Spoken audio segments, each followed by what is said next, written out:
Écoutez, comme un certain nombre d'entre vous, hier, j'ai regardé un magnifique match de football. D'ailleurs, ça me fait plaisir de parler football aujourd'hui, Liverpool-PSG. Et en voyant tous ces jeunes hommes prendre un plaisir fou à taper dans le ballon, je me suis dit, bah, ces gens-là, finalement, dans 30 ans, dans 40 ans, qu'est-ce qu'ils vont devenir?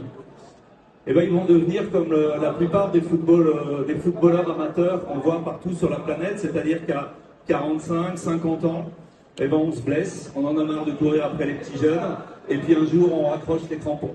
Et moi j'ai des tas de gens qui sont venus me voir à 50 ans en me disant non mais le foot c'est fini pour moi, j'en fais plus. Et c'est un peu l'idée qu'ont eu nos amis anglais en 2011, donc au même moment que la création du prix. Et ils ont inventé le walking football en se disant, bah finalement, il n'y a pas de raison d'arrêter, on va essayer juste d'adapter les règles du foot pour pouvoir continuer à y jouer dans des conditions sécurisantes où on se blesse le moins possible. Donc ils ont choisi un format de football qu'on connaît tous aujourd'hui qui est le 5, le 5-contre-5, et ils ont édicté 3 règles assez simples à comprendre. Alors la première fait sourire, effectivement, on a toujours un pied au sol. On a toujours un pied au sol, c'est ce qui distingue la marche de la course.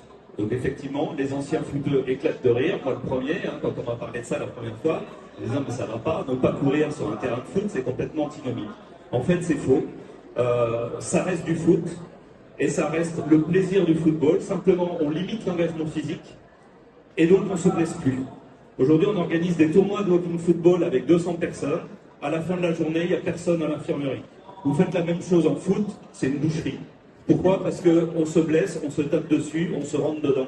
Et il faut éviter ça après un certain âge. Donc, première règle, pas de course. Ça veut dire quoi? Ça veut dire que si vous courez, ou si l'arbitre considère que vous avez couru, bah, il y a coup franc, c'est tout. Pas dramatique. Deuxième règle, pas de contact. Donc, tout ce qui est plus ou moins toléré au foot, comme le tac ou le petit coup d'épaule, eh ben, au football en marchant, c'est juste interdit. Donc, si vous le faites, il y a coup franc, c'est tout. Et troisième règle, assez simple à comprendre aussi, pas de balle haute, parce qu'à nos âges avancés, bah, les cervicales c'est fragile, la tête aussi, donc on n'a pas le droit de faire de tête. Ça permet aux plus de 50, plus de 60, parce qu'il y a des catégories en plus, de s'y remettre, voire de commencer le foot, mais c'est une dimension aussi inclusive pour des plus jeunes qui n'avaient peut-être pas envie de cet engagement physique dans le football en courant. Et puis ça accueille aussi des femmes avec des équipes mixtes. Donc il y a toute cette dimension-là, inclusive, de lien social, qui est importante pour nous. Alors c'est la très bonne surprise de ce sport, c'est qu'au-delà des seniors, effectivement, on a de plus en plus de jeunes qui en ont marre de se faire découper sur les terrains de foot et qui veulent jouer de manière un peu plus soft, un peu plus calme, qui nous rejoignent. C'est très féminisé, effectivement, on a de plus en plus de dames, y compris des dames qui n'ont jamais joué au foot et qui viennent jouer au foot. Et c'est inclusif. On parlait tout à l'heure de Parkinson, alors c'est très intéressant. Les Anglais se sont rapprochés de Parkinson UK et ça a tellement bien marché qu'ils ont aujourd'hui une équipe nationale de malades de Parkinson.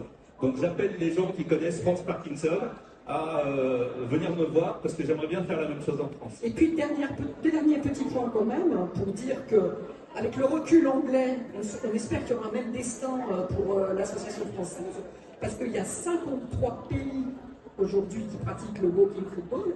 Il y a championnat du monde et on peut le dire aussi, la France.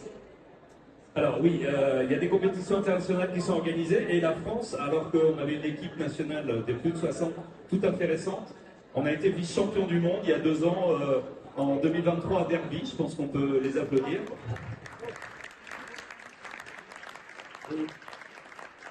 L'école d'histoire ne s'arrête pas là, on participe à la prochaine Coupe du Monde qui aura lieu à Alicante en octobre 2025 avec nos 5 sélections nationales par tranche d'âge et on reviendra bien sûr avec des médailles d'or et des Coupes du Monde j'espère. Et d'ailleurs on cherche un sponsor, donc si Danone a envie de mettre son logo sur le maillot des équipes de France, ce sera avec plaisir.